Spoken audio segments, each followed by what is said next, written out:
네, 안녕하세요. 현대경제연구원 주원입니다. 춘천은 제가 한 몇 년 전에 한번 온 적이 있고요. 저는 이제 춘천이 고향은 아니고 강원도 원주가 고향이고 원주고등학교를 나왔고요. 근데 원주를 가도 그렇고 춘천을 가도 그렇고 그렇게 많이 안 변해요. 그죠? 그게 왜 그럴까요? 그러니까 중앙으로부터 좀 소외됐다고 할까? 인구가 적어서 그런가? 그런 생각도 좀 드는데, 그리고 이제 다음으로 드릴 말씀은 제가 이렇게 강연을 전문으로 하는 그런 사람은 아니라 사실 좀 재미가 없을 겁니다. 없지만 또 이제 강원일보에서 불러주셨고, 그래서 중간에 짧지만 강원도 경제 상황에 대해서도 제가 나름 좀 몇 장을 넣어봤어요. 그래서 그걸 보시면 좀 의미가 있으실 것 같고요. 오늘 말씀드릴 거는 이제 한국 경제를 포함해서 최근에 이제 코로나 때문에 작년에 어려웠지만 이제 어떤 방향으로 흘러갈 건가, 세계 경제도 그렇고 이제 그런 부분을 중심으로 해서 설명을 드리도록 하겠습니다. 처음에는 이제 그 세계 경제 상황이죠. 그러니까 한국 경제가 뭐라 그럴까요? 우리가 여전히 수출 의존도가 좀 높고요. 한국 경제 자체적으로 성장 동력이 크지 않다 보니까 세계 경제의 방향성이 곧 한국 경제의 방향성이다 이렇게 생각이 되고, 어떻게 보면 이제 세계 경제 상황을 우리가 예측을 하는 게 한국 경제가 앞으로 어떻게 될 건가를 확인할 수 있는 방법인데, 지금 국내외 경제의 거의 90% 이상을 이제 코로나가 설명을 하고 있죠. 여기 그림을 보시면 전염병 사례인데요. 1918년에 이제 스페인 독감이라고 이제 들어보셨을 거예요. 그때 사람이 좀 많이 죽었다 그래요. 근데 그 이후로 그렇게 세계적으로 전염병이 확산된 사례는 그렇게 많지는 않았다고 보이고요. 여기 빨간 거가 홍콩 독감, 그다음에 신종플루, 그다음에 코로나19. 여기 빨간색으로 해놨는데 이게 이제 세계적인 팬데믹을 선언한 그런 전염병이고요. 또 하나는 그렇게 많지 않다가 이제 1997년 우리나라 외환위기 들어갔을 때, 그때 이후로 보면 전염병이 상당히 좀 빈번했어요. 평균 한 3, 4년에 한 번꼴. 그래서 지금 이제 코로나19가 터졌고요. 과거에는 안 그랬는데 왜 최근에 이렇게 전염병이 많아졌을까 이걸 생각을 해보면, 옛날엔 비행기 값이 비쌌죠. 그러니까 국경 간에 사람이 이동하는 게 옛날엔 쉽지 않았는데, 최근에는 이제 사람들이 많이 이동을 하다 보니까 어느 한 곳에서 전염병이 터지면 그게 이제 쉽게 퍼지는, 이게 의미하는 게 뭐냐면 WHO에서도 최근에 이제 그런 얘기를 했었는데, 코로나19가 팬데믹의 마지막 전염병은 절대 아닐 거다. 그렇다면 평균적으로 보면 코로나19가 끝나더라도 또 3, 4년에 한 번, 3년이나 4년 후에 또 다른 팬데믹이 올 수 있다. 이런 의미를 가집니다. 코로나19의 세계 이제 누적 확진자 수 왼쪽 그림 보시면 저게 단위가 10,000명이거든요. 그러니까 작년 1월에, 2020년 1월에 전 세계적으로 확진자가 10,000명이었는데 그게 6월 달에 1,000,000명까지 불과 한 5개월, 그 다음에 올해 1월에 이제 드디어 1억 명을 넘었고요. 지금 아마 최근까지 제가 확인한 거는 1억 3천만 명까지 올라간 것 같아요. 근데 1억이면 전 세계 인구 80억이니까 상당히 많은데 끝에가 기울기가 좀 완만하죠. 급격하게 올라가다 최근에 좀 완만해지는.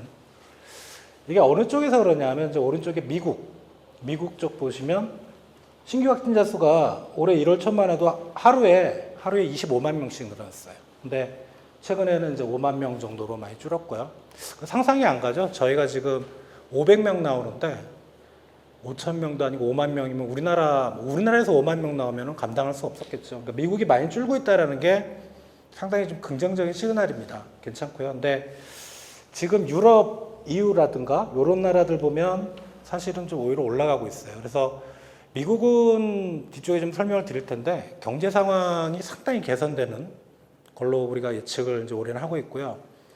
유럽은 지금 경제 봉쇄 조치가 오히려 좀 강화되는 모습. 그래서 세계 경제가 좀 디커플링이라고 하죠. 좋은 쪽은 좋고 나쁜 쪽은 나쁜 이제 그런 방향으로 흘러갈 가능성이 높다고 생각이 듭니다.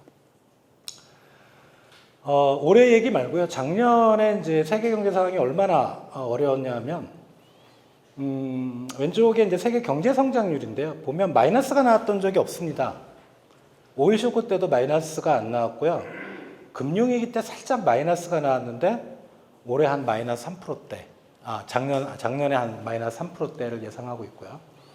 그리고 이제 마이너스 경제 성장률이 나왔던 국가 수를 보면 여기 이제 금융위기 때거든요. 금융위기 때 한 90개국, 우리가 전체 한 200개국인데 90개국 정도가 마이너스가 나왔는데 2020년에는 한 80% 이상, 167개국이 마이너스가 나올 걸로 그렇게 아직 다 경제 성장률이 발표는 안 됐지만 그렇게 추정이 되고요. 이게 상당히 충격이 큰 겁니다. 거의 세계은행에서는 2차 세계대전 이후로 이렇게 어려웠던 적은 없었던 것 같다라고 얘기를 하니까요. 상당히 큰 충격이 한국 경제도 그렇고 세계 경제도 휩쓸고 갔고요. 세계 경제 성장률 보시면 작년에 마이너스 3.4였고요. 올해 플러스 5.6으로 올라갑니다. 그 전에 평균 경제 성장률이 한 3% 내외 정도인 걸 생각하면 올해 플러스 5.6은 나쁘진 않죠. 나쁘진 않은데 이게 이제 과거의 경험을 보면 금융위기 때도 그렇고 외환위기 때도 그렇고 경제 성장률이 2020년에 이렇게 마이너스 3%대로 급락을 하게 되면 그 다음에 이제 반등을 하게 되죠. 그래서 플러스 5.6이라는 숫자보다는 작년에 마이너스 3과 올해 플러스 5를 더한 이렇게 대략 보면 많이 잡아서 3 플러스 3인데 그걸 또 2로 나누시면 돼요. 그러니까 작년과 올해 평균 경제 성장 속도는 플러스 한 1.5%. 그러니까 상당히 작년에 대해서는 반등이 강하게 들어오지만 경제 성장 속도는 그렇게 빠른 편은 아니다. 그러니까 회복되는 작년보다는 많이 되지만 회복이 되는 모습이고요. 그런데 올해가 점점 지나면 시간이 지나서 내년이면 플러스 4%. 그래서 상당히 좀 낙관적으로 보는 시각이 좀 많이 늘었고요. 그리고 선진국과 개도국을 보시면 이제 빨간 게 OECD고요. 파란 게 이제 개도국인데 개도국 쪽이 좀 빠르게 회복합니다. 선진국보다는. 그러니까 선진국은 미국은 괜찮은데 유럽 쪽이 좀 생각보다 많이 좀 뒤처지는 그런 모습일 것 같아요. 세계 경제 주요 국가들 뒤쪽에도 보실 텐데 그 전에 이제 과연 이제 우리가 알고 있는 국가들이 세계 경제를 얼마나 좌지우지할까라는 건데 요 비중을 보시면 될 것 같아요. 왼쪽하고 오른쪽 그림 비슷한데 여기 빨간 게 중국이고요. 지금 여기 파란 게 미국이고 그다음 유럽이 초록색입니다. 미국이 세계 경제의 한 4분의 1 정도 경제 규모가 상당히 크죠. 유럽도 한 20% 정도, 5분의 1 정도인데 유럽은 이제 한 30개국이 합해서 20%고 중국이 좀 빨리 올라오고 있죠. 그게 이제 10%대 후반 이런 식의 이제 비중을 차지하고 있고요. 그래서 뒤에 이제 설명드리는 국가들은 미국과 유럽과 중국 그 정도를 이제 중심으로 좀 설명을 드리겠습니다. 자, 미국 얘기인데요. 이게 이제 경제 지표를 그래프로 보여드리는 건데 좀 복잡합니다. 복잡한데 이게 이제 항상 저희들이 얘기할 때는 증가율을 많이 얘기를 하거든요. 그러니까 증가율인데 예를 들어 여기가 미국 산업 생산이 올해 2월에 마이너스 한 2%다. 2%인데 이게 마이너스 2%의 의미는 뭐냐 하면 1월달, 올해 1월달에 산업 생산이 100이었다면 올해 2월달에 미국의 생산이 98이라는 얘기입니다. 그러니까 항상 바로 직전에 달과 비교를 해서 이게 플러스냐 마이너스냐가 중요한 것 같고요. 그리고 이제 뒤쪽에 보면 전년 동월이라는 거는 이제 중국이나 우리나라 쪽에 많이 쓰는데 그 지표는 또 나중에 설명을 드릴 텐데 간단하게 설명드리면 플러스가 나오면 회복이 되는 거예요. 여기 까만 선이 이제 제로거든요. 우리가 이제 기업하시는 분들도 매출액 증가 이런 걸 보시잖아요. 그러니까 매출액이 감소하면 뭐가 문제가 있는 거고 플러스가 나오면 괜찮은 거다. 그래서 지금 다른 지표보다는 이제 소매 판매를 미국에 보시면 플러스가 나오다가 여기 마이너스 살짝 나왔다가 플러스 나왔다가 지금 다시 또 마이너스로 돌아갔는데 이게 올해 2월 지표거든요. 3월 지표는 아직 안 나오는데 저게 3월이 플러스가 좀 강하게 나올 것 같습니다. 그래서 미국은 괜찮다고 생각이 되고요. 생산도 2월이 마이너스가 나왔지만 지금 미국 경제 상황은 상당히 좋기 때문에 아마 3월에는 플러스가 나올 것 같아서 미국은 경기가 들어주는 그런 모습을 보일 건데, 문제는 우리가 이제 경제를 이끄는 힘을 볼 때 소비, 투자, 수출로 많이 이렇게 세 개로 나누는데, 저희 나라 한국 경제 같은 경우는 소비가 GDP 한 50%, 근데 미국은 소비가 GDP의 80%가 넘어요. 그러니까 미국은 뭐 수출, 투자 이런 거 말고요. 미국 그 가계 개인이 쓰는 소비가 미국 경제를 이끄는 힘이라고 보시면 되는데, 그 소비에 개인이 하는 소비의 구매력이 갈까? 돈이 있어야 이제 소비를 하잖아요. 그러니까 미국 소비자들은 크게 보면 이제 두 가지 쪽에서 돈을 벌어들입니다. 왼쪽이 고용시장이고요. 일을 해서 버는. 그리고 오른쪽이 자산시장, 소위 말하는 이제 부동산하고 주택입니다. 고용시장의 상황은 가장 최근의 실업률이 6%거든요. 그러니까 코로나 이전에 3% 정도, 그러니까 완전 고용. 아직 그때로는 못 돌아갔습니다. 그러니까 고용시장 쪽에서 미국 소비자들이 충분한 근로소득을 얻고 있는 것 같지는 않고요. 반면에 자산시장은 우리나라 주식시장도 그렇지만 지금 코로나 이전에 요 정도였거든요. 근데 그걸 다 넘어섰어요. 그러니까 주식시장 호황이고요. 미국의 주택시장도 호황입니다. 그러니까 이쪽에서는 돈을 많이 좀 버는 것 같아요. 그러니까 이런 부분들이 미국의 소비를 받쳐주고 있고, 저 미국 고용시장도 아마 올해 연말에는 코로나 이전 수준으로 상당히 좀 개선될 거다. 그렇게 생각들을 하고 있습니다. 미국 경제 성장률은 뭐 왼쪽 그림은 분기 단위로 경제 성장률을 보이는 건데, 요거 보시면 될 것 같아요. 원래 미국이 한 2%대 후반 정도였거든요, 경제 성장률이. 근데 작년에 마이너스 3.5까지 갔다가 올해 플러스 6.5로 상당히 크게 반등을 합니다. 이게 IMF 전망치인데 올해 게 플러스 6.5가 원래가 플러스 3.2로 전망을 해놨어요. 더블로 올린 거죠. 그러니까 미국 경제가 생각보다 좀 상당히 좀 빠르게 올라가고 있다. 이거는 상당히 좋은 거고요. 뒤에 이제 중국을 보실 텐데요. 중국은 플러스 나오는 폭이 상당히 크죠. 지금 올해 1, 2월 소비하고 투자가 거의 한 30%대까지 올라갔습니다. 물론 이게 이제 기저효과가 있지만 플러스가 나왔다는 거 상당히 중국인데 작년 여름 지나서부터 중국 경제가 상당히 좀 괜찮은 편이었어요. 상대적으로 좀 모든 세계 다른 나라 국가들보다는 좀 올라가는 속도가 빨랐고, 뭐 수출이라든가 이런 거 보면 상당히 좋았고요. 이런 부분들이 중국의 경제 성장률이 얘네는 마이너스가 안 났습니다. 작년에 플러스 2.3이었다가 올해는 한 플러스 7.8로 IMF는 보고 있는데, 저희는 올해 한 8%대는 나올 것 같아요. 8은 넘길 것 같다는 생각입니다. 아까 GDP 규모로 봤을 때 미국이 25%, 중국이 한 18%, 그럼 절반에 조금 못 미치는 두 나라가 세계 경제에 차지하는 비중이, 두 나라 경제 상황이 좋다면 시간이 갈수록 세계 경제는 생각보다 좀 빠르게 개선될 수 있다. 이런 좀 희망을 가져봅니다. 자, 유로인데 아까 EU,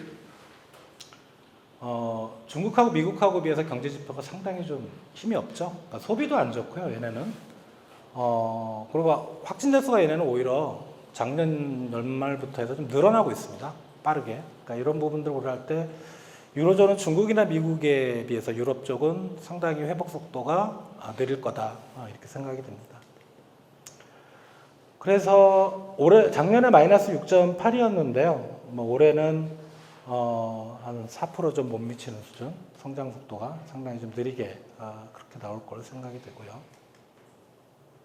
일본은 사실 저희 입장에서 크게 중요한 국가는 아니에요. 수출이 차지하는 비중도 작고 한데 이웃 국가니까 한번 보면은 얘네는 지표가 경기 지표 자체는 많이 올라와 있습니다. 코로나 이전 수준에 거의 이제 도달해 있는데, 이때 이제 그 하루에 막 8,000명씩 늘어났을 때, 그때 너무 확진자 수가 많이 늘은 게 아직까지 좀 영향을 미치고 있고, 작년에도 한번 봉쇄 조치를 했다가 올해 이제 1월 8일서부터 3월 20일까지 봉쇄 조치를 했고요. 최근에 좀 풀었습니다. 푸른 게 확진자 수가 많이 줄었다기보다는 이제 올림픽 때문에 푸른 것 같아요. 뭐 그런 부분이 있는데, 일본의 이제 경제 지표를 보시면 생산은 괜찮아요. 최근에 생산은 플러스가 나서 괜찮은데 소비가 계속 안 좋습니다.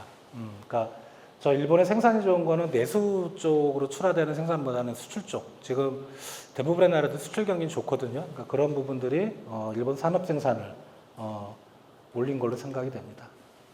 일본 경제 성장률은 작년에 마이너스 4.8이었고요. 올해는 플러스 2.7%인데 이게 플러스 2%대가 안 나올 가능성이 있다라는 게 이제 대부분의 생각입니다. 그게 그 올림픽은 하되 해외 관광객을 안 받거든요. 그런 부분들 생각하면 그쪽의 손실이 상당 부분 있을 것 같아서 뭐 2%대 초반이나 아니면 1%대 후반이나 그렇게 좀 떨어질 걸로 예상이 됩니다.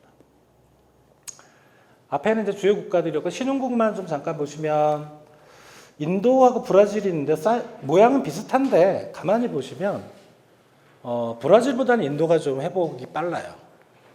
좀 빠르죠. 그러니까 이게 브라질은 자원 수출국이거든요. 원자재 수출국이라서 최근에 원자재 가격이 오르긴 했지만 그래도 코로나 이전 수준까지 회복되려면 아직 좀 멀었기 때문에 브라질은 상대적으로 인도보다는 좀 느리게 회복되는데 역시 올해 한 2분기 이후로는 인도나 브라질이나 성장률은 플러스가 나올 거다 이렇게 생각이 됩니다.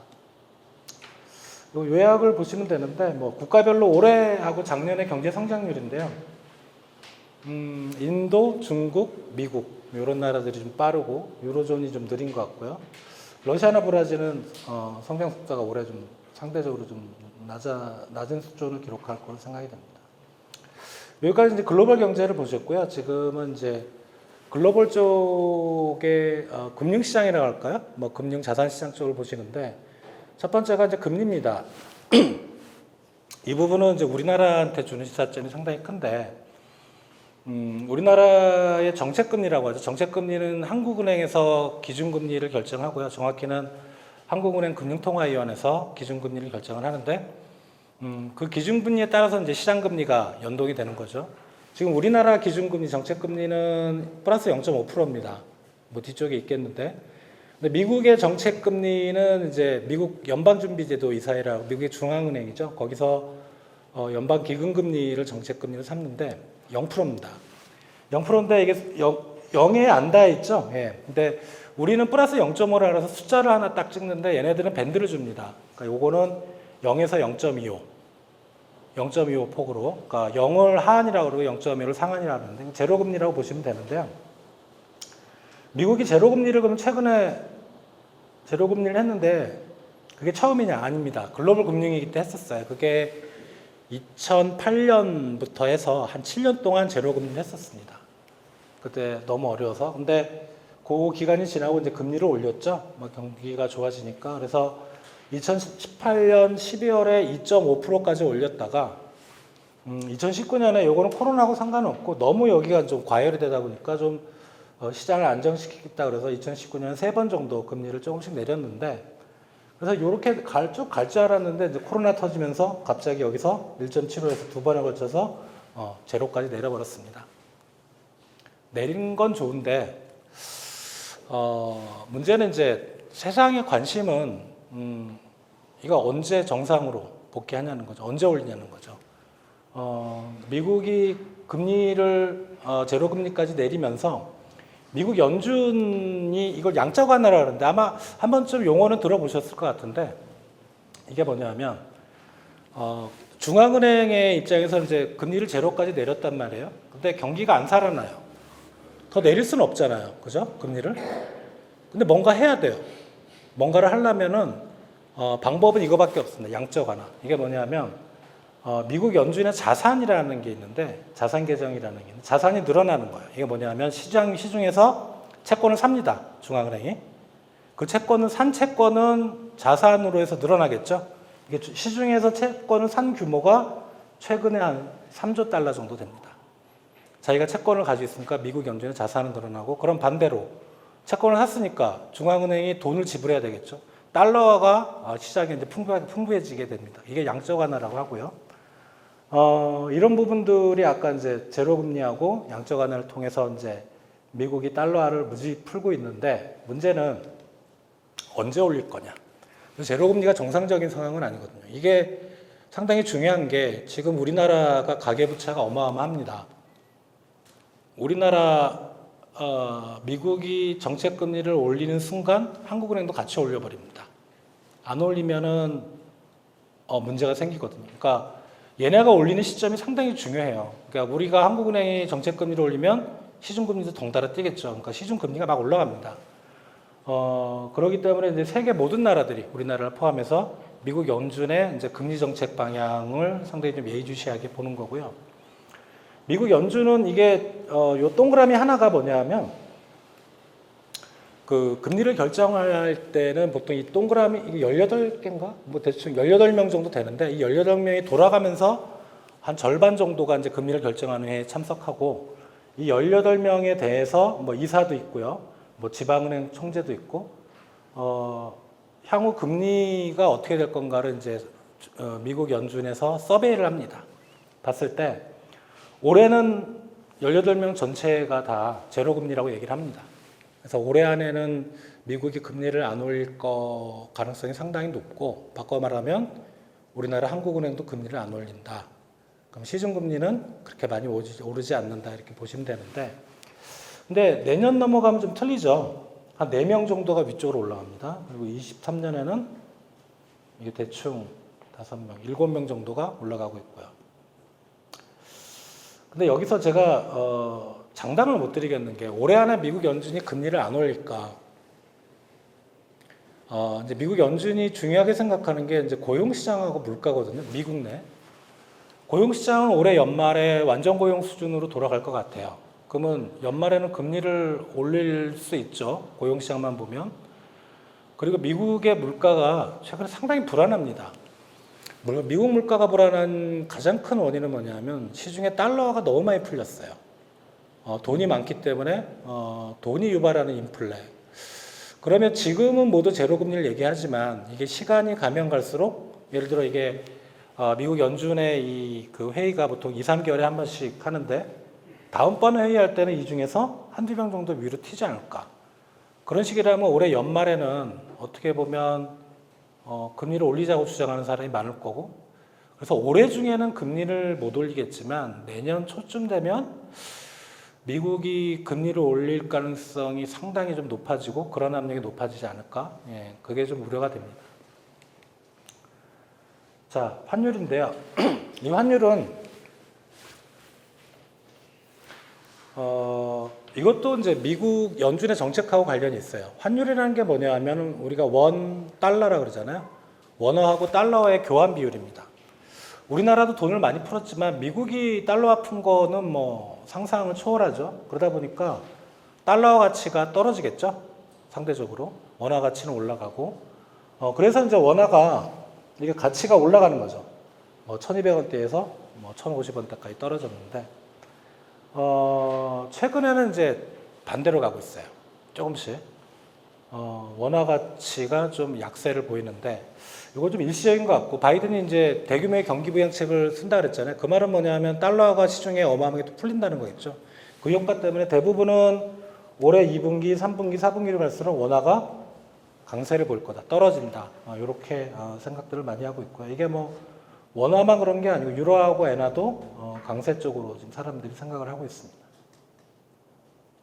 유가인데요. 유가는 저게 3대 유종인데요. 국제 유가 할 때 듀바이유하고 듀바이는 중동에서 나는 거고요. 그리고 영국 북해에서 나는 브렌트유가 있고 그다음에 미국에서 나는 WTI 서부 텍사스 중진유가 있는데 그것도 3대 유종이라고 하는데요.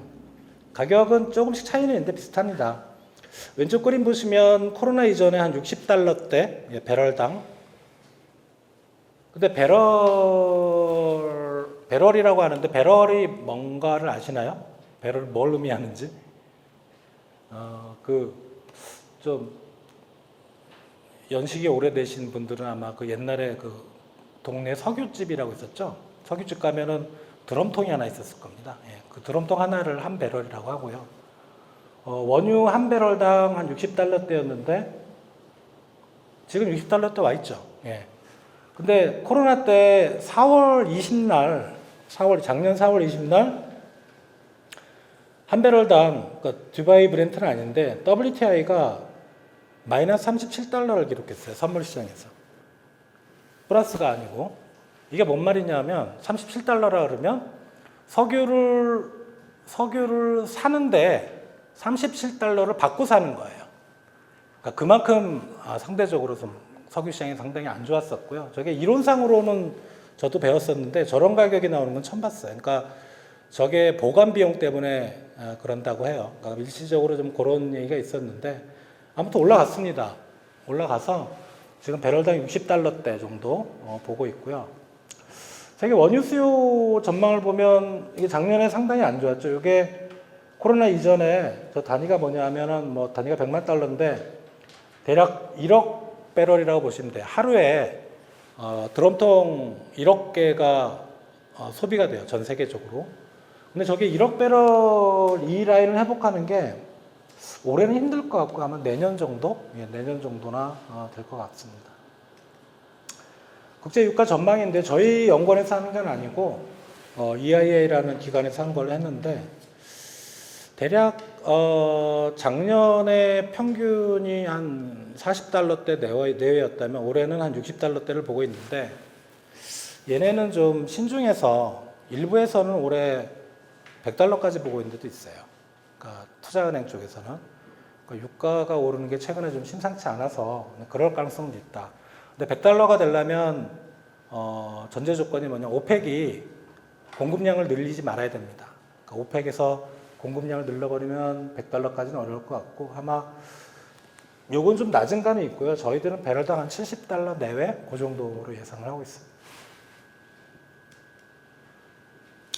원자재 가격입니다. 원자재는 뭐 여러 가지가 있는데 요지는 뭐냐면 계속 올라갑니다. 예, 농산물, 광산물, 금은 빼놓고요. 그 다음에 이런 것들이 계속 올라갈 수밖에 없다. 이거는 달러가 시중에 많이 풀려있기 때문에 어쩔 수 없이 올라가는. 그리고 거기다 올해 이제 하반기부터는 미국이나 중국이 경기가 회복이 되는 그런 사이클에 들어가면 시장 수요도 받쳐주거든요. 그래서 원재 가격은 계속 올라가는 그런 추세를 유지할 것 같습니다. 자, 여기까지 이제 글로벌 경제를 봤고요. 그 다음에 이제 우리나라 경제를 보겠습니다. 한국 경제가 어떤 상황에 있냐는 뭐 굳이 우리가 지표로 얘기를 하지 않더라도 사실 우리가 피부로 많이 느낄 수 있는 건데 이제 경제 연구를 하시는 분들은 이제 두 가지 지표를 많이 봅니다. 하나는 경제 성장률이고요. 경제 성장률은 연간으로도 나오지만 이제 분기로도 나오거든요. 두 번째는 이제 이걸 많이 봐요. 요거에 이제 통계청에서 매달 발표하는 동행지수 순환 변동치인데 월마다 나오기 때문에 좀 빠른 속보치의 개념이 있죠. 이게 사이클이 2017년 9월에 좋았습니다. 꼭대기를 치고 이제 내려가는 분위기였거든요. 그래서 2019년 3월에 바닥을 찍고 요 그림, 요쪽에 있는 그림을 생각 안 한다면은 이제 올라가는 분위기였는데 이게 코로나 터졌죠. 그래서 바로 내려갔고요. 이게 수준이 글로벌 금융위 때보다 더 내려가 있어요. 그래서 작년 5월을 바닥을 찍고 지금 올라가고 있어요. 그리고 올해 이렇게 어저께 나왔는데 조금 올랐습니다. 그래서 지금 올라가는 추세라고 보시면 될 것 같은데 V자형은 아니고요. 경기는 빠르진 않지만 저희들이 보기엔 올라가고 있는. 그리고 요 잘 안 보이시겠지만 이렇게 100이거든요. 100보다 위로 가야 본격적인 회복 국면이라 이렇게 말할 수가 있겠습니다. 저희 경제 성장률 분기 단위로 나와 있는데 여기가 뭐 복잡한데 빨간 거 보지 마시고 파란 것만 보시면 전년 동기비라는 건데, 그러니까 예를 들어 2020년 2분기에 마이너스 2.7이거든요. 2.7%인데 저게 뭐냐면 2020년 2분기 GDP를 2019년 2분기 GDP에 비해서 얼마나 오르고 내렸나 그걸 의미하는 거고요. 이렇게 보면 작년 4분기까지 2분기, 3분기, 4분기 보면 2019년 2분기, 3분기, 4분기보다 다 생산이 감소했죠. 그러니까 경제 성장률이 마이너스가 나왔고요. 경제 성장률을 마이너스 뺀 부분은 어딜까? 다른 부분은 들쭉날쭉한데 여기 파란 막대 있죠? 이게 민간 소비입니다. 그러니까 소비가 안 좋았어요. 보시면 작년 4분기 가장 최근 지표만 보시면 뭐 건설 투자는 그렇다고 하더라도 소비가 대부분을 뺐고 수출이나 설비 투자나 그다음에 정부 지출은 괜찮았습니다. 그러니까 소비가 아직도 우리의 좀 발목을 잡고 있다 이렇게 보시면 되고요. 요거는 이제 저희가 좀 설명드리기 복잡한데 코로나 이전 수준의 경제 상황에 어느 정도 와 있을까를 이제 계산을 한 건데 코로나 이전 수준을 100으로 봤을 때 올해 1월이 85 정도, 85% 정도 저희는 회복됐다고 봤고 2월은 이게 어제 나서 제가 업데이트를 못했는데 117%, 그러니까 코로나 이전 수준을 넘었어요. 전체적으로 본다면. 그런데 이제 부문별로 보면 이제 문제가 있는 거죠. 여기 보시면 수출은 160%입니다. 코로나 이전을 100으로 봤을 때 거기다가 플러스 60까지 회복이 됐습니다. 지금 3월 수출 오늘 나온 거 보면 플러스 16%거든요. 그래서 올해 연간으로 수출 실적은 사상 아마 최고치를 찍을 것 같고 수출은 괜찮아요. 근데 수출도 보면 반도체를 뺐을 때 반도체 패널 뭐 이런 ICT 쪽 뺐을 때는 87%입니다. 그러니까 수출도 경기 양극화가 상당히 좀 제조업 쪽에서 심하고 고용은 50%밖에 안 됩니다. 그러니까 코로나 이전에 50%밖에 회복이 안 됐고 산업별로 보면 좀 극명하게 나타나는 게 제조업은 아무래도 수출하고 관련이 있으니까 괜찮고요. 근데 서비스업이 제조업보다 상당히 회복률이 더지고 서비스업 내에서도 요 업종들 소매, 그다음에 숙박음식, 항공은 제로입니다. 뭐 당연하겠죠. 경제 전체적으로 보면 뭐 경제 성장률이니 뭐 동행지수니 올라가는 것처럼 보이지만 그게 부문별로 우리가 쪼개봤을 때는 심각한 업종은 계속 상당히 좀 심각하다. 이렇게 말씀을 드릴 수가 있습니다. 주요 이제 부문별로 우리가 그 경제 상황을 좀 살펴보면은요. 첫 번째는 소비인데 여기 플러스가 나오면 좋다고 말씀드렸잖아요. 여기 플러스가 좀 나왔었고 최근에는 좀 마이너스죠. 근데 여기 1월이기 때문에 2월에 소비가 플러스가 소폭 나왔어요. 근데 여기 플러스가 크게 나온 게 저게 전국민 재난지원금을 지급을 했어요. 일시적으로 괜찮았던 것 같아요. 그러니까 소비에 분명히 플러스 요인이었는데 저게 끝나고 나니까 이제 소비가 더 이상 회복세를 뻗지 못하고 좀 지지부진했었고 이쪽에 마이너스 나왔다는 건 작년 겨울이거든요. 겨울 쪽은 아무래도 코로나가 많이 확산되다 보니까 소비 심리도 안 좋았고요. 그런 부분들이 좀 있었던 것 같습니다. 소비를 이제 업종별로 보면 아마 아시겠지만 왼쪽은 이제 대면 업종, 사람이 직접 가서 소비를 해야 되는 업종이고 오른쪽은 이제 홈쇼핑이나 인터넷 쇼핑처럼 사람이 안 가도 되는 업종. 저게 다 마이너스죠. 거의 안 좋았고 비대면 업종 쪽은 플러스가 크게 나왔습니다. 근데 역시 어제 나와서 제가 업데이트 못했는데 2월 달에 여기 백화점 대형마트 면세점 슈퍼마켓이 다 플러스로 크게 올라갔어요. 그러니까 소비가 2월도 우리가 이제 방역 상황이 그렇게 안 좋았었는데도 소비가 조금씩 대면 업종도 살아나는 움직임을 좀 보이는 게 아닌가. 그래서 지금 확진자 수가 좀 우리나라 좀 줄고 백신도 좀 마치고 그러면 아마 올 여름쯤에는 좀 많이 회복되지 않을까. 대면 업종도 그렇게 좀 조심스럽게 좀 희망을 가져봅니다. 자, 소비는 올해 작년에 마이너스 5%였고요. 올해는 한 플러스 4%인데 이거보다 올라갈 것 같아요. 저희가 작년 말 전망인데 이거보다는 한 5%에서 6% 저희가 지금 수정 전망 작업을 하고 있는데 민간 소비가 생각보다 그러니까 관건은 이제 백신이죠. 백신인데 작년에 전망했던 올해 민간 소비 증가 플러스 4%보다는 좀 더 올라가지 않을까 이렇게 생각이 됩니다. 자, 설비 투자 등 기업의 입장에서 이제 미래 시장을 어떻게 보느냐인데 코로나가 터지고 나서 바로 설비 투자가 엄청 뛰었는데 저게 이제 반도체입니다. 반도체 빼고는 사실은 별로였는데 이게 반도체 투자를 왜 코로나 터지자마자 했을까? 삼성전자가 하이닉스가 기업이 성견지명을 가졌던 것 같아요. 그러니까 코로나 터지면 사람들이 안 돌아다니고 그러면 이제 스마트 기기, 전자기기에 대한 수요가 많이 늘어날 거다. 그걸 생각하고 반도체 투자를 했던 것 같고 그게 먹혔던 것 같습니다. 그래서 지금 반도체 기업들은 실적이 상당히 좋고요. 근데 최근의 모습 보면 IT보다는 또 IT가 아닌 투자 쪽이 좀 올라가고 있죠. 그러니까 이런 부분들을 봤을 때는 기업들이 이 코로나가 뭐 계속 될 거라는 것보다는 뭐 이게 투자라는 게 시간이 투자를 해서 뭐 공장을 돌리고 하는 시간이 있으니까 올해 연말이나 내년에는 국내 시장이나 해외 시장이 살아날 걸로 기업들 내다보고 지금부터 아마 IT 아닌 쪽도 투자를 들어가는 것이 아닐까 생각이 됩니다. 그래서 기업들의 심리는 괜찮습니다. 여기 이제 정경련 BSI는 이제 기업들의 심리 지수인데요. 설문을 해서 코로나 이전보다 올라가 있죠. 예. 정경련은 주로 대기업 쪽이고요. 하늘은 중소기업이 많습니다. 중소기업도 보시면 코로나 이전 수준에는 도달해 있어요. 근데 대기업 쪽이 더 긍정적으로 보는 것 같고요. 설비 투자가 어떻게 될 건가 지금 보시면 이게 방향성이 좀 틀리긴 한데 이게 선행지표거든요. 설비 투자가 더 늘어날 건가 줄어날 건가. 자본재를 우리 기업들이 좀 많이 삽니다. 최근에 자본재 수입액 증가율이 많이 올라갔고, 다만 이제 국내 기계 수주액은 조금 최근에 좀 둔화되는 모습이긴 한데 분위기 자체는 설비 투자는 좀 회복될 걸로.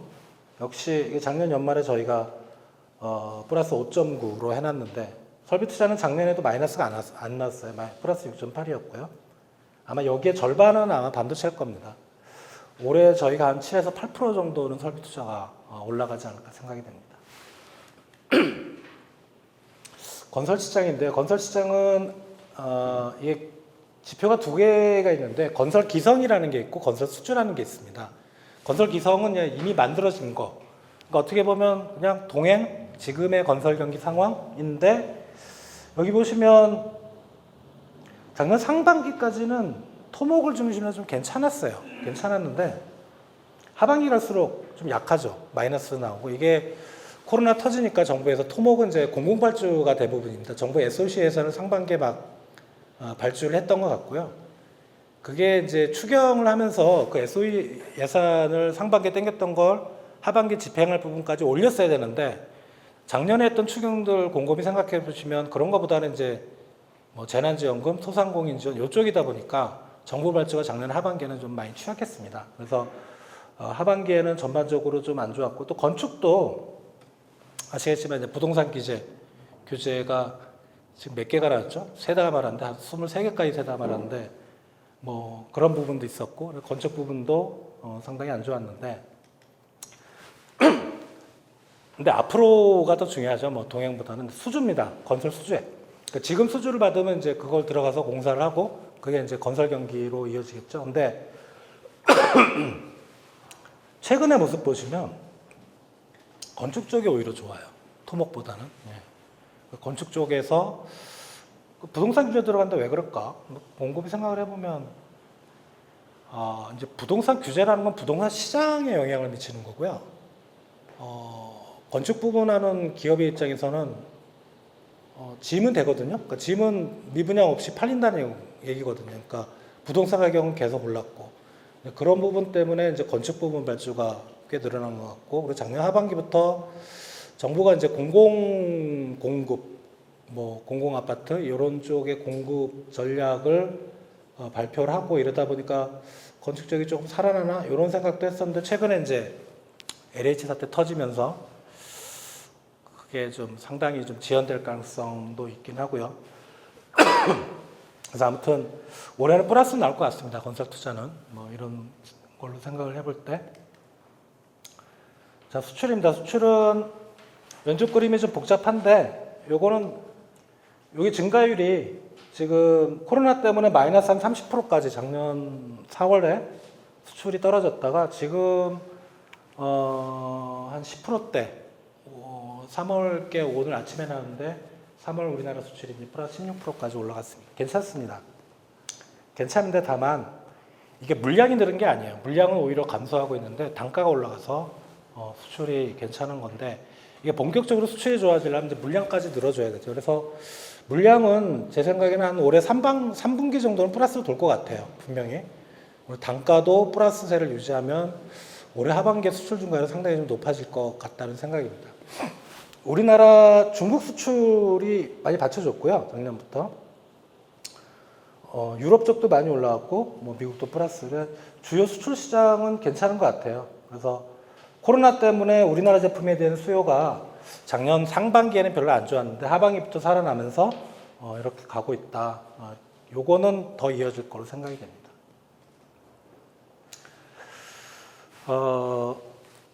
요게 이제 요 막대가 예를 들어 선박에 6월, 7월, 8월에서 가장 최근 게 2월까지만 올해 3월 것도 나왔는데 제가 업데이트를 못했고요. 그 증가율입니다.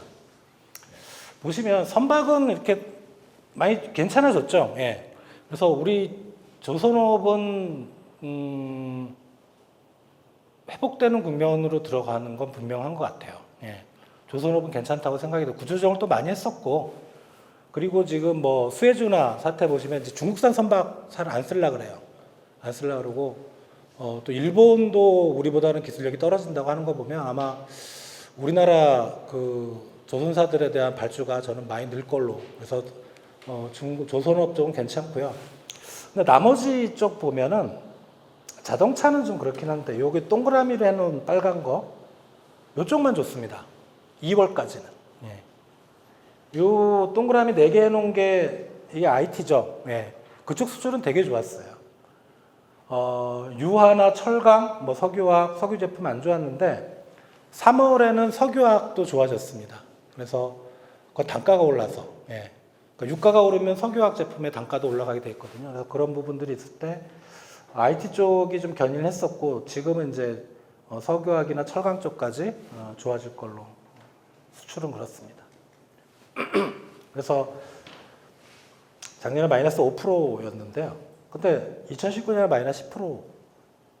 2019년은 코로나도 안 터졌는데 여기는 그 트럼프하고 시진핑하고 싸우느라고 그랬습니다. 그러니까 미국하고 중국하고 무역전쟁, 관세전쟁 때문에 그때 마이너스 10%였고요. 작년에 마이너스 5%고 올해 이것보다 더 올라갈 것 같아요. 10% 이상은 아마 정말 운 좋으면 한 플러스 20%, 15에서 한 20% 정도 사이로 수출은 좋아질 거로 생각이 됩니다. 가장 안 좋은 부분은 이제 꼽으라면 고용입니다. 왜냐하면 지금 이제 고용시장 쪽에서 빠지는 업종이, 그러니까 그 실업자가 많이 생긴 업종이 어디냐면 아까 보셨던 이제 도소매 음식 숙박, 항공 쪽, 그러니까 대면 업종에서 사실은 좀 많이 빠지거든요. 자영업도 폐업 빠지고 아르바이트도 잘리고 그게 이제 이렇게 나타나고 있죠. 그래서 이 부분은 아마 가장 늦게 회복이 될 것 같고요. 올해 경제가 좋아진다고 하더라도 그런 부분 때문에 고용은 회복세가 상당히 좀 느릴 걸로 생각이 되고, 뭐 최근에 월별 실업률 보시면 빨간 게 올해 건데 5.7%라는 올해 1월에 5.7% 찍었는데 플러스 5%대를 본 게 최근에 없었어요. 예, 거의 제 기억에도. 그러니까 많이 실업 상황은 안 좋다는 걸 아실 수 있고 대부분은 이제 서비스 업종. 예. 여기 2월만 딱 놓고 보면 2월에 이제 일자리가 47만 개가 없어졌는데 도소매에서 한 19만 개가 없어졌고요. 그 다음에 음식, 숙박에서 한 마이너스 23만 개, 교육, 이거 아마 학원 하시는 분들 8만 개 정도 없어졌고요. 뭐 제조업. 근데 건설업은 오히려 플러스가 나오고 있습니다. 근데 이것도 좀만 버티면 아마 올해 하반기부터는 저는 좀 고용도 많이 좀 개선되지 않을까 뭐 그런 생각을 좀 해봅니다. 뭐 이건 실업률 전망인데요. 크게 의미는 없어요. 뭐 상당히 작년보다는 좀 낮아질 거라는 실업률이 0.1 낮아지는 게 무슨 의미가 있는지 모르겠지만 아무튼 그렇게 생각이 되고요. 물가입니다. 이게 이제 처음에 아까 그 미국 연준 금리 얘기를 하면서 미국의 인플레 압력이 높다 그랬잖아요. 우리나라는 어떨까를 봤는데 우리나라 소비자 물가가 이제 최종 단계 우리 물가 상승률이고요. 그 소비자 물가가 결정되려면 수입자하고 공장의 생산자 물가, 기업의 생산자 물가를 거쳐서 소비자 물가로 오는데 지금 수입 물가와 생산자 물가가 최근에 들어서 급격하게 오르고 있죠. 예. 이 부분이 소비자 물가를 올리고 있어요. 올리고 있고 지금 소비자 물가는 한 1% 정도 돼 있거든요. 1%면은 높은 수준 절대 아닙니다. 괜찮은데 지금 한국은행에서 매달 앞으로 우리나라 물가 상승률이 얼마나 될까? 6개월 뒤, 1년 뒤를 조사를 하는데 지금 그 조사 결과는 2.1%까지 올라가 있습니다. 그러니까 우리나라도 인플레 압력이 상당히 좀 높다고 보이고요. 이 부분이 상당히 좀 우려가 되는, 한국은행이 금리를 올리진 않겠지만 상당히 한국은행에서도 이 부분을 좀 보고 있습니다. 물가 상승률은 저희가 올해 1%를 봤는데 이거보다 상당히 높아질 것 같습니다. 상당히 좀 높아지는 인플레 압력이 있을 걸로 생각이 되고요.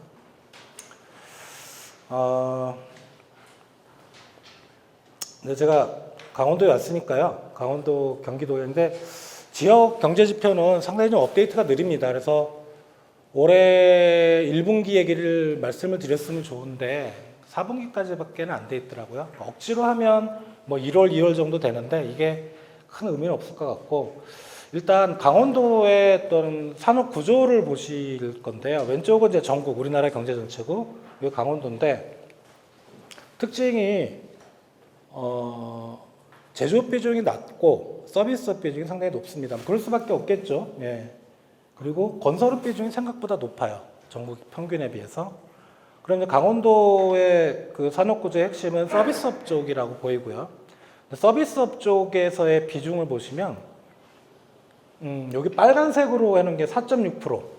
강원도 내 전체 GDP의 4.6%, 여기 21.7%, 7.9%, 4%인데 이 빨간색이 전국 평균보다 상당히 좀 높은 업종들입니다. 그러니까 아무래도 요거는 제 생각에는 이쪽에 이제 군인들이 많아서 그런 것 같아요. 예, 상당히 높고요. 요거 빼고 요 나머지 세 개가 곰곰이 생각해 보시면 이게 관광산업입니다. 아무래도 이제 코로나 때문에 관광산업이 좀 타격을 받다 보니까 요 세 업종이 이제 뒤쪽에 또 보실 텐데, 이쪽은 관광산업 비중이 워낙 강원도 쪽에서 높다 보니까 그런 것 같고요. 좀 업종별로 몇 개를 보면 제조업만 보시면, 자, 전국에 이게 제조업 생산지수 증가율이거든요. 이 플러스가 나오죠. 예. 작년 2분기가 상당히 어려웠을 거고요. 근데 강원도는 계속 마이너스입니다.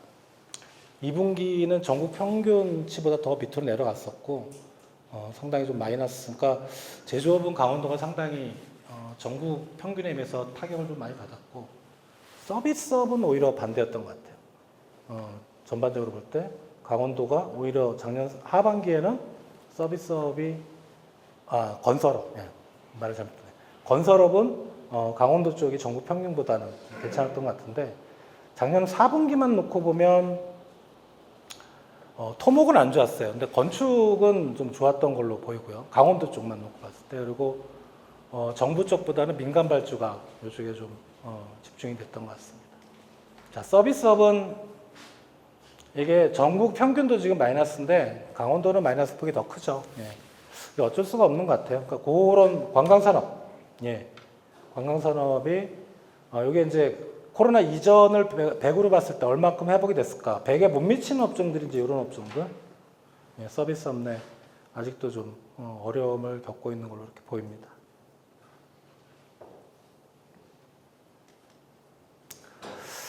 앞으로 한국 경제가 어떻게 될 건가는 이제 몇 가지 요인을 좀 봐야 되는데, 뭐 한 몇 가지를 뽑아봤는데 가장 중요한 건 이거죠. 코로나가 어떻게 될 건가. 이게 이제 우리 그 작년 처음에 코로나 터졌을 때, 요 막대는 요걸로 보시면 돼요. 누적 일일 신규 확진자. 그때 아마 피크했을 때 900명 하루에 그때까지 피크를 찍었던 적이 있는데, 뭐 그거 지나고 좀 상당히 안정되다가 작년 여름에 한번 또 이제 올라갔었죠. 근데 여름에도 생각보다 이렇게, 그죠? 이거에 비하면 작년 연말부터 올해 초까지, 예, 상당히 컸고, 이게 계속 지금 안 떨어져요. 이게 올해도 오늘도 이제 500명, 예, 이게 안 떨어져서 이게 어떻게 될 건가가 핵심이죠. 네. 어떻게 될 건가를 결정짓는 건 정부가 얼마나 빨리 이제 백신을 도입하느냐, 그거고, 아마 정부에서는 6월 말까지 1,200만 명 정도를 예상하고 있는데요. 그거는 좀 현실성이 좀 떨어진 것 같아요. 지금 접종 물량을 확보하기가, 수입 물량을 확보하기가 쉽지 않아서, 올해 연말에 집단 면역이 형성이 되면, 백신 도입이 빨리 돼서 그러면은 상당히 괜찮은데, 지금 뭐 유럽에서도 뭐 백신 수출을 막 금지하고 이런 상황에서 우리가 물량을 제대로 확보할 수 있을까 좀 의문이긴 합니다. 아까 그 요 그림에 요게 신규 확진자잖아요. 막대를 요 빨간색으로 해놓은 겁니다. 요 신규 확진자고, 요 파란색은 뭐냐면 이동성 지수라는 건데, 이게 올라가면 사람들이 많이 돌아다니는 거예요. 이게 숫자가 파란색이 떨어지면 여기 사람들이 막 돌아다니기 시작한 거고, 숫자가 떨어지면 사람들이 안 돌아다니는 거고요. 이게 이제 구글 쪽에서도 발표를 하는데 저는 애플 걸 썼어요. 애플이 한국 국가마다 이런 걸 발표해요. 애플이. 지금 코로나 이전에 이동성 지수 보면 한 요 정도? 그죠? 이게 대략 80 정도거든요. 80에는 훨씬 못 미쳤죠. 예, 못 미치고. 여기 보면 이제 확진자가 막 늘어나면 사람들이 안 돌아다니죠. 예, 떨어지죠. 확진자가 줄니까 이제 올라가는 거. 최근에 좀 떨어지고 있고. 근데 이게 타이밍을 보시면 확진자가 저렇게 늘어서 정부가 사회적 거리두기 단계를 이제 강화를 하잖아요. 그 전에 이미 사람들이 안 돌아다녀요. 그러니까 어떻게 보면 사회적 거리두기 단계보다는 사람들이 심리적으로 위축이 된 것 때문에 먼저 반응을 한다는 거죠. 그러니까 그런 부분들. 그리고 이제 최근에 좀 풀리니까 좀 돌아다니고 있는데, 여기 이동성 지수가 올라가면 코로나가 뭐 요 정도 400~500명, 500명 되더라도 소비가 크게 위축이 안 될 수도 있습니다. 물론 이제 정부의 그 5인 이상 그건 해제는 해야 되겠죠. 그런 부분까지 겹치면 대면 업종이 올해 봄, 여름쯤에는 조금은 좋아질 수 있지 않을까, 그렇게 생각이 됩니다. 두 번째는 이제 정부가 뭔 짓을 하느냐에 따라서 이제 달려 있는데, 정부의 정책은 크게 두 가지죠. 첫 번째는 이제 통화 정책이고, 그 다음에 재정 정책인데, 통화 정책은 우리가 아까 기준금리 0.5까지 내렸기 때문에 더 이상 할 게 없습니다. 한국은행이 할 일은 없고요. 중요한 게 이제 그 기획재정부, 행정부 쪽에서 하는 이제 재정 지출인데, 이게 이게 추경폭이거든요. 예, 작년에 이게 본 예산이고, 본 예산에 저렇게 얹은 거죠. 저게 한 69조 원 정도 돼요. 올해 1차 한 게 이제 15조인데 1차로 끝나지는 않을 것 같아요. 한 두 번은 더 할 것 같고, 그러면은 15조에 올해도 한 30조 가까이는 더 플러스가 될 겁니다. 돈을 풀면 경기를 받쳐주는 힘이 있습니다. 힘이 있고, 뭐 이거는 이제 올해 예산의 재원법인 참고로 보시면 되는데, 문제는 이거 같아요. 정부가 푸는 돈이 그게 정부 돈이냐? 그러니까 어디선가 갖고 와야 되잖아요. 그럼 이제 정부가 빚을 지게 되겠죠. 그게 이제 재정 건전성 문제인 것 같아요. 재정 수지 악화되고 국가 채무 올라가고. 저 빚은 그러면 누가 갚느냐? 네. 그러니까 결국 우리가 갚아야 돼요. 우리가 안 되면 우리 자식 세대가 갚아야 되고. 이게 지금 국가 채무가 올해 말고 내년에 1,000조 원을 돌파합니다. 1,000조 원이면 GDP의 절반 정도입니다. 우리나라 경제 규모가 2,000조 정도 되니까요. 이게 선진국보다는 많이 낮다고 하지만 최근에 너무 좀 빠른 속도로 올라가고 있다. 그래서 이제 홍당기 경제부총리도 상당히 그런 부분 추경 편성하는 거에 대해서 계속 그 여당하고 싸웠고요. 뭐 근데 어쩔 수가 없죠. 뭐 재정 지출은 해야 되는데, 이게 지금은 뭐 많이 파묻힐지 모르지만 올해 하반기부터는 이 재정 건전성 이슈가 상당히 부각이 될 걸로 저는 생각이 되고요. 이 부분을 어떻게 해결할 건가? 이게 결국 이제 세금 인상으로 올라가게 되는데, 세금 인상은 정말 잘해야지. 세금 인상을 잘못해서 나라가 망한 국가들이 꽤 있어요. 네. 그 옛날 유럽의 역사를 보면, 그러니까 세금 인상은 참 안 할 수는 없는데 과연 어떻게 할 건가? 예, 그런 부분들이 올해 하반기부터는 좀 이슈가 될 것 같습니다. 세 번째는 그 미국 경제도 중요한데요. 우리나라 입장에서 보면 미국으로 가는 수출은 우리나라 전체 수출의 한 15%? 예. 중국은 30%가 넘습니다. 그럼 우리나라 입장에서 솔직히 중국 경제가 제일 중요하죠. 그게 이제 중국으로 가는 수출이 잘 되면 퍼지고 퍼져서 이제 우리나라 내수산업까지 오는 건데, 해외 관광객은 2019년 기준으로 중국인 관광객이 우리나라 전체 해외 관광객의 한 40%? 제 기억으로는 한 2012년도 그 부분에는 절반을 넘었었어요. 그러니까 어떻게 보면 뭐 작년은 사실 뭐 해외 관광객이 없었기 때문에 별 의미가 없지만 이게 이제 우리나라가 중국에 대한 의존성이 높다는 거고, 이게 경기 선행지수하고 상관계수인데요. 어려운 말이긴 한데, 여기 이제 상관계수가 0서부터, 원래는 플러스 1서부터 마이너스 1까지의 값을 가지는데, 플러스 1에 가까울수록 그 두 나라의 경기가 밀접한 연관성이 있다는 거거든요. 그러니까 우리나라하고 미국은 0.19, 우리나라하고 OECD, 선진국 전체를 봤을 때 0.2, 우리나라하고 중국은 0.45. 예. 그러니까 중국하고의 그러니까 중국이 좋아지면 우리나라 좋아지고, 중국이 나빠지면 우리나라 나빠진다. 이렇게 보시면 될 것 같습니다. 그래서 다행히 올해 중국 경제 성장률은 높게 봐요. 한 8%대. 그리고 중국은 작년 하반기부터 경기가 들어줬고, 특히 최근에 보면 이제 우리나라 중국 쪽으로 가는 수출이 괜찮습니다. 그런 부분을 볼 때, 그나마 좀 우리 경제의 올해 방향성에 좀 긍정적인 요인일 것 같고요. 네 번째는 이제 자산 버블인데, 자, 왼쪽에 이제 우리나라 주식 시장이에요. 아까 미국은 코로나 이전보다 아마 기억하실 분들 있겠죠. 코로나 이전보다 약간 올라갔거든요. 근데 우리나라는 지금 주식 시장이 많이 올라가 있어요. 그러니까 저게 정상적인 거냐? 지금의 경제 상황하고 코로나 이전의 경제 상황을 비교해 봤을 때 지금 경제 상황이 코로나 이전의 경제 상황보다 훨씬 좋다? 그래야 이게 논리가 서는데 좀 이상하죠. 네. 우려를 하는 겁니다. 올라가는 건 좋은데 이제 뭐 백신 접종 얘기도 있고 뭐 내성도 가지고 경제가 올라가는 건 너무 올라간 거 아닌가. 특히 이제 주식을 이제 코스피 기준으로 한 얼마지? 한 1,500, 1,600에 빠졌을 때 사셨으면 지금 3,000 가니까 더블이네요.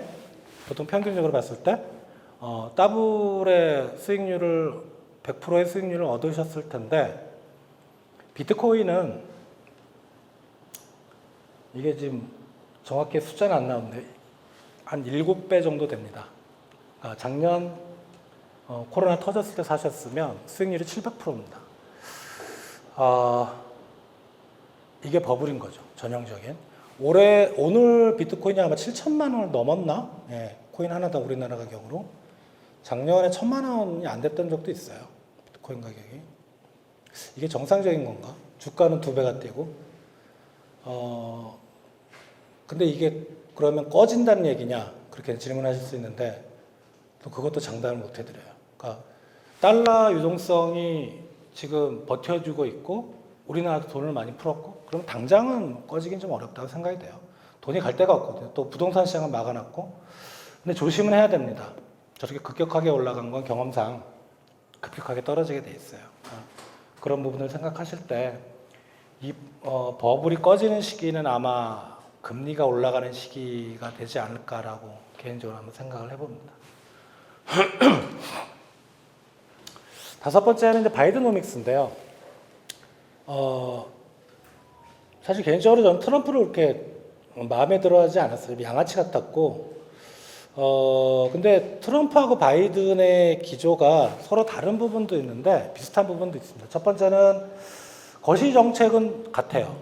크게 틀릴 거 없습니다. 왜냐하면 뭐 코로나 때문에 코로나 충격을 극복해야 되기 때문에 미국 바이든도 그렇고 트럼프도 그렇고 뭐 엄청난 규모의 재정 지출을 퍼야 되고요. 뭐 이런 부분들은 올해 내내 아마 엄청 얼마? 2,000조? 아무튼 바이든이 재정 지출을 풀하기 때문에 통화 정책 쪽에서 돈을 흡수할 수는 없죠. 그래서 아마 올해는 금리를 좀 올리긴 어려울 것 같다라는 생각이고 원래는 저 이 부분은 다를 줄 알았어요. 그러니까 쉽게 말하면 미국이 중국에 대해서 트럼프가 관세 막 올리고 그 다음에 기술 규제, 중국 기업에 대해서 뭐 기술 탈취하지 못하도록 막 규제 놓고 저는 바이든 되면서 이게 완화될 줄 알았는데 최근에 오히려 강화가 되고 있어요. 네.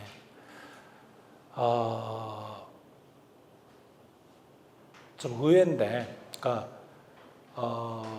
미국 내 여당과 야당 어떤 정치 쪽에서의 색깔이 다른 정당의 일치되는 의견이랄까요? 서로 적이지만 중국은 밟아야 되겠다라는 생각이 미국 사회 내에서는 팽배한 것 같아요. 그러니까 더 커지기 전에 중국을 밟자. 이게 민주당도 그렇고 공화당도 그렇고 이 생각을 가지고 있는 것 같고요. 이거는 그렇다면 앞으로 수십 년 동안 미국의 대중국 정책의 기본 방향이 될 수도 있다라는 생각입니다. 이게 우리나라 입장에서는 썩 달갑지 않은 게 아까 우리 최대 수출 시장은 이제 중국이잖아요. 미국보다는 중국입니다.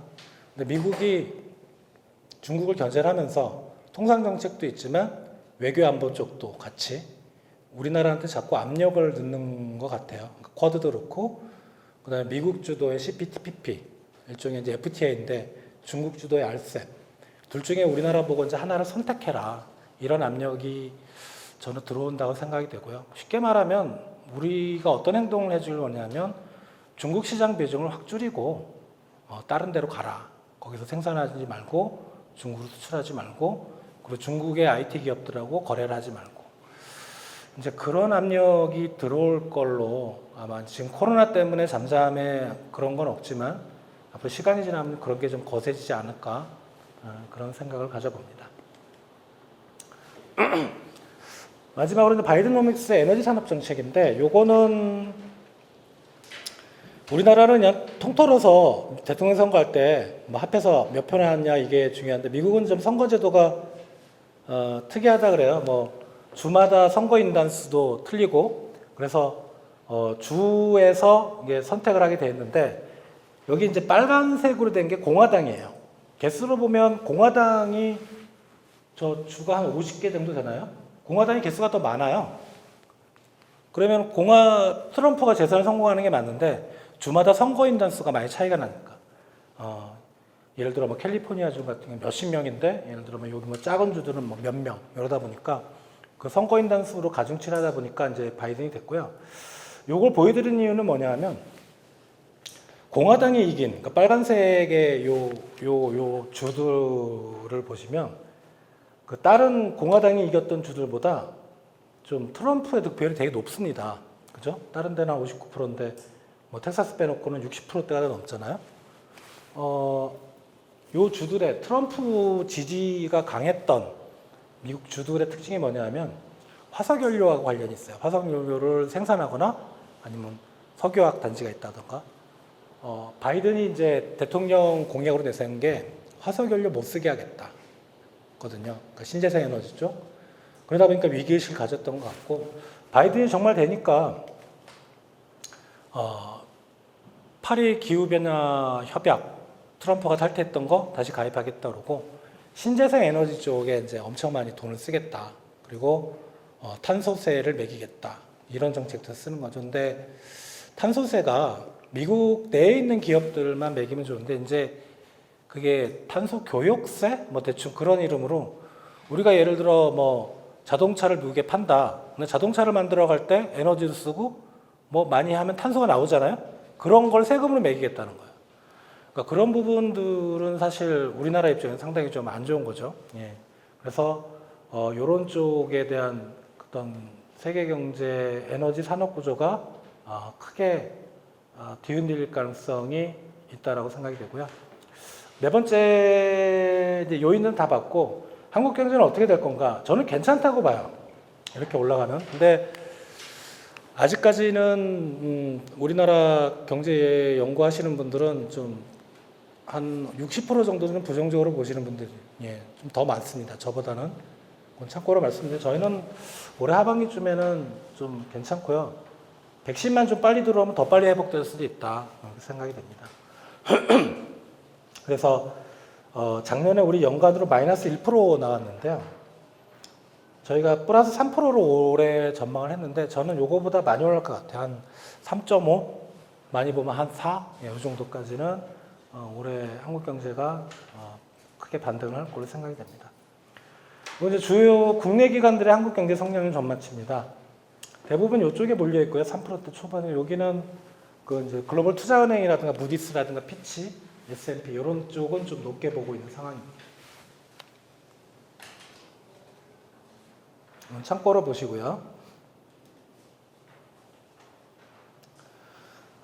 좀 자세히 설명드린 부분 중에 마지막 부분인데요. 코로나는 코로나고 코로나가 뭐 언제까지 지속될지는 않을 거고 이제 코로나 끝나고는 어떻게 될 건가 좀 먼 얘기긴 하지만 그때 이제 우리 한국 경제 주요 현안은 뭘까라는 거를 이제 말씀을 드리면 첫 번째가 요게 요 파란 게 우리나라 경제 성장률이거든요.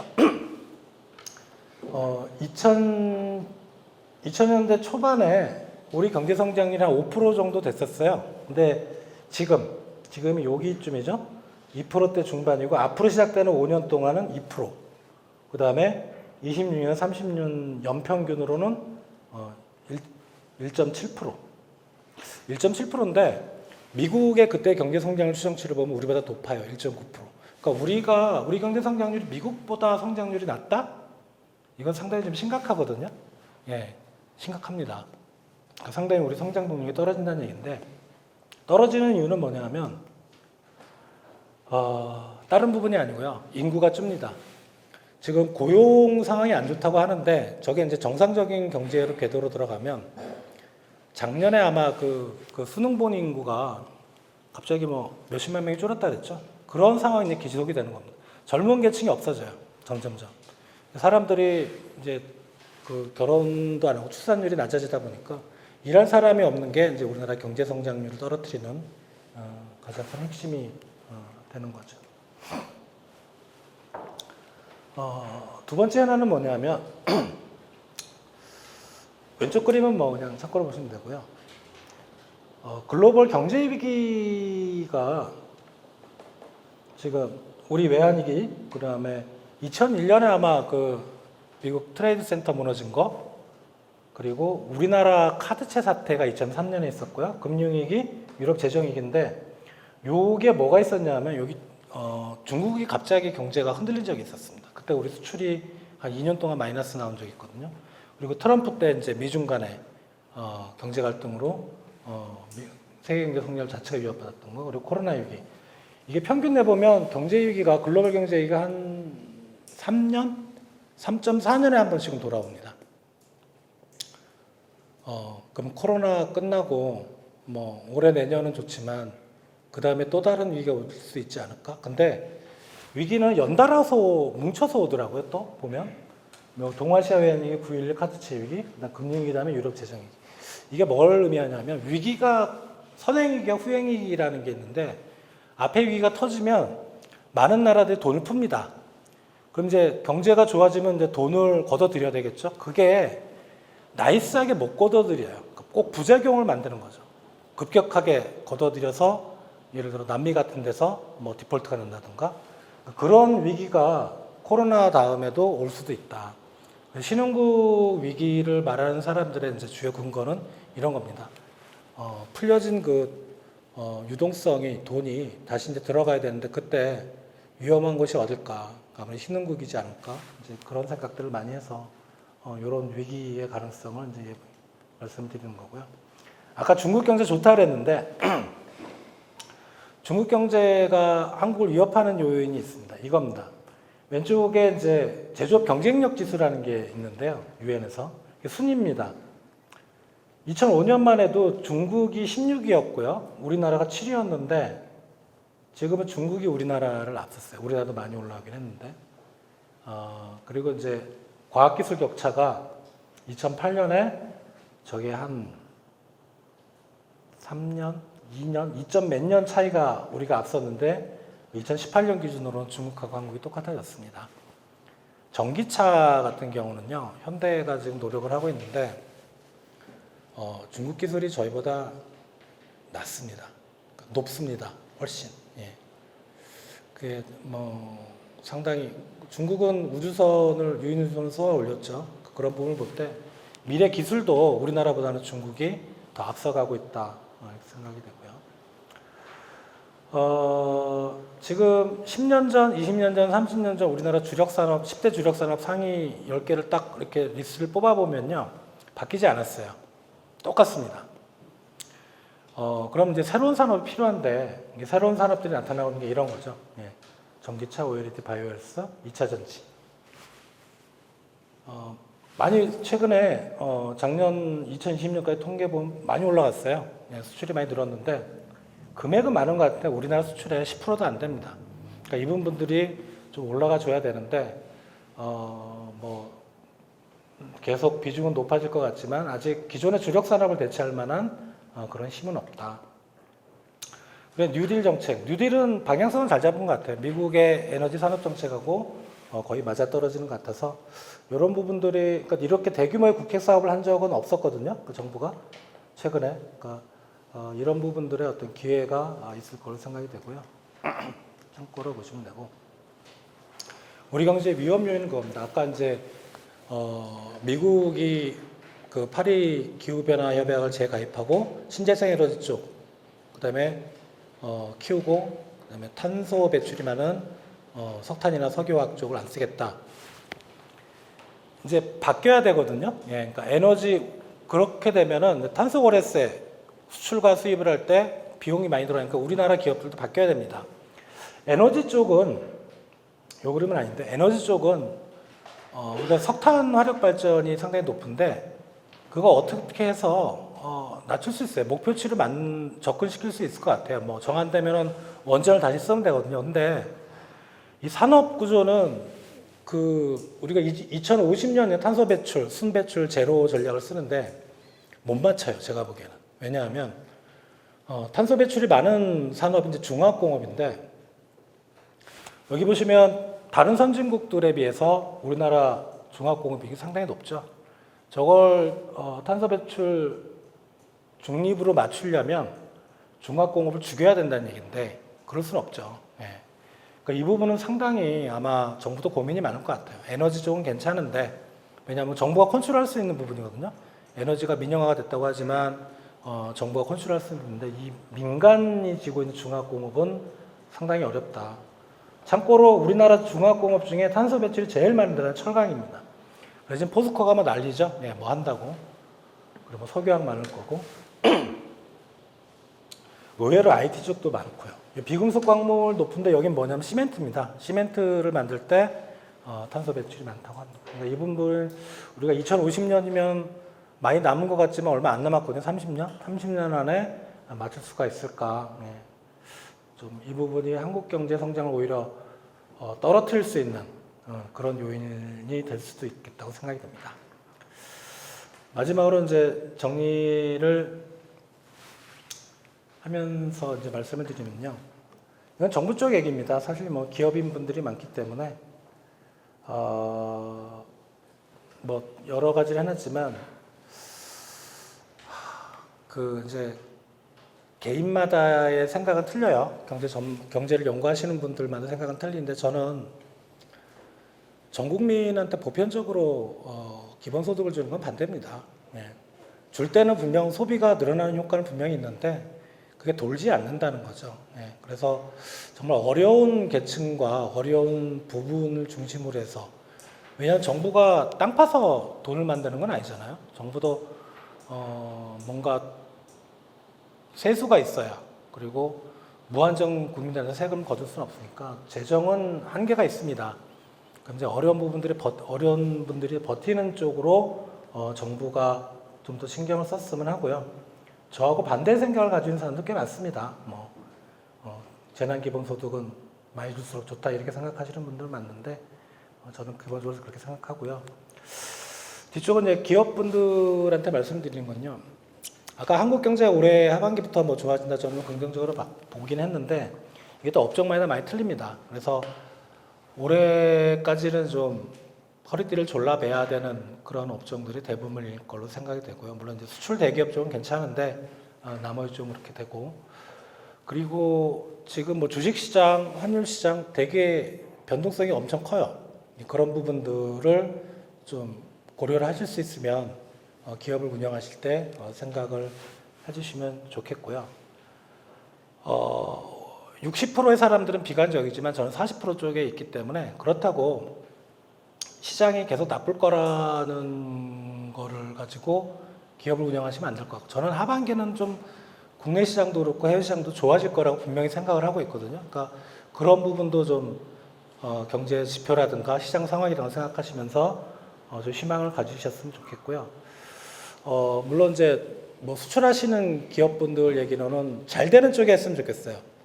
뭐 유럽이나 이런 쪽보다는 잘 되는 중국이나 미국 쪽 수출이 좋을 것 같고, 그리고 정부 뉴딜 정책과 관련해서는 기회가 많이 나올 것 같아요. 그러니까 우리 2000년대, 1990년대 말에 정보통신 인프라 많이 구축했었거든요. 그런 규모의 사업이니까 거기서 뭔가 우리가 부가가치를 창출할 수 있는 부분이 기업들이 있을 것 같고요. 그리고 이제 아까도 얼핏 말씀드렸는데 미국과 중국 간의 갈등은 점점 심각해질 걸로 생각이 됩니다. 물론 이제 뭐 내수 기업분들하고는 별 상관이 없겠지만 수출이나 그다음에 교육을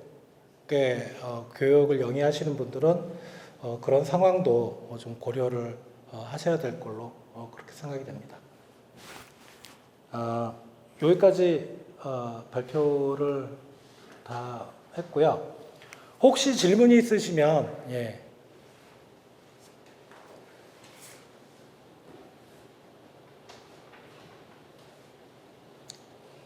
회장님께서 질문을 대표로 한번. 다른 분야인데요. 네. 지금 이제 코로나 예방 활동이 시작했는데 어제가 오늘 보니까 8만 명 정도라는 대한민국 대비하면 2% 정도예요. 한 달 정도 됐는데. 근데 어떤 매스컴에서는 지금 집단 면역이 형성되는 4년이 걸린다는 얘기가 나오는데 그런 쪽으로 좀 그러니까 집단 면역이 언제 형성될 거냐는 이제 물어보시는 거잖아요. 근데 제가 뭐 그 YTN이나 뭐 연합뉴스 TV에 자주 나오시는 그 의학 전문가도 아니고 잘 모르겠는데 일단 지금 미국하고 유럽하고 차이가 뭐냐면 미국은 집단 면역이 형성되고 있는 걸로 보여요. 확진자 수가 분명히 줄고 있거든요. 근데 유럽 같은 경우는 지금 접종률이 한 10%? 미국은 제 기억으로 한 30%? 그 정도거든요. 그러니까 우리나라도 물량 확보만 어떻게 되면 저는 연말쯤에는 집단 면역은 형성될 것 같아요. 형성될 것 같고요. 근데 그게 좀 차질이 넘어가면 겨울 지나고 내년 상반기나 되어야 될 것 같고, 뭐 저는 그렇게 4년 뭐 말씀하신 그렇게 길게는 안 봅니다.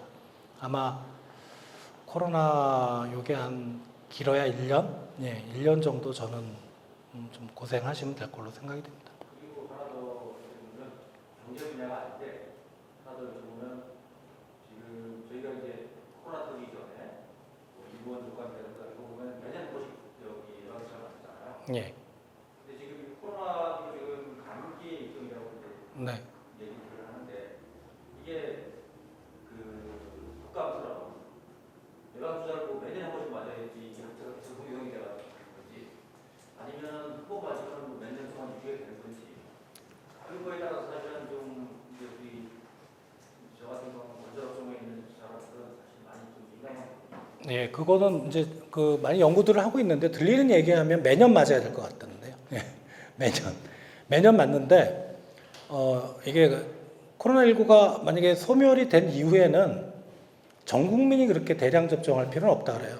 독감도 우리가 많이 맞지는 않거든요. 좀 위험하신 분들 위주로 해서 맞기 때문에 뭐 전 국민이 맞을 필요는 또 없다는 그런 얘기도 있습니다. 저희 같은 경우 건설업종에 있는 사람들은 그래서 추천에 있는 사람들이 감염가 이자가 많으면 지자체에서도 주변에 다 간이 검사를 하고 와라 하는 그런 예. 그러다 보니까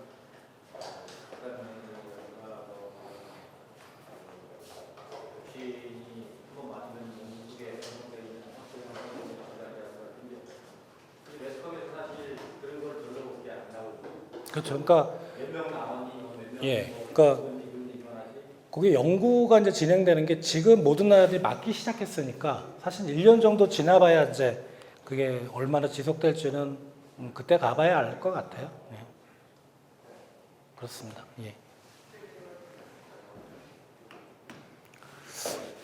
더 질문이 없으시면요. 제 메일 주소 여기 강원일보 있으니까 궁금하신 거 메일로 보내주시면 제가 성실히 답변을 드리도록 하고요.